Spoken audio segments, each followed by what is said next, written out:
I tried to drink myself to death until I finally wanted to live. Firstly, save me your tears and sympathy. You wanted a story? You got one. Here's the byline. I am James. I am a father of one. I lost my job, I lost my wife, and eventually, I lost everything. I am what you would call a loser. It all started when my son got sick. Very sick. I don't want to go into details, but let's cut it short. No medical insurance, no friends, and no hope. Who would have thought that organ donation was a little complicated? I took it as well as an ex-alcoholic would. I tried to find answers in the bottom of every glass. I would swirl the glass in repetition, wishing that it would spell out the best possible path forward. I still think of it. I still think of how indulgent I became. My drinking spiraled. I ran to it. Of course, I thought of my son. In fact, I used to say that I drank because of him. That was wrong of me.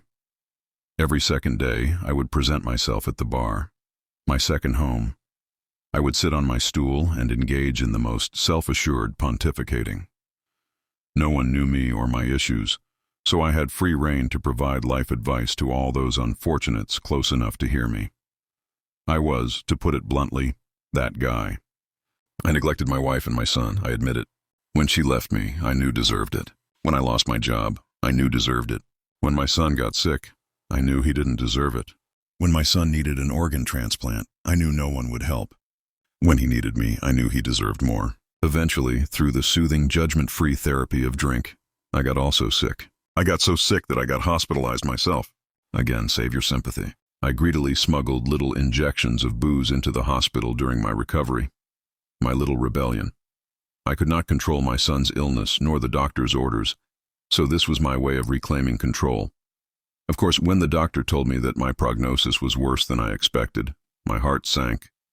Reality sets in very quickly when you think the Grim Reaper is knocking on your door. My first thought was not me. It was my son. As I squinted at the endless documents and my medical diagnosis, my hand hovered over the third page. A match? The doctor pulled the drape behind us and sat beside me. He furrowed his brow and bit his lip. Your liver was a match, James. I stared at the paper, and in a moment of genuine sobriety, I looked at him. Was?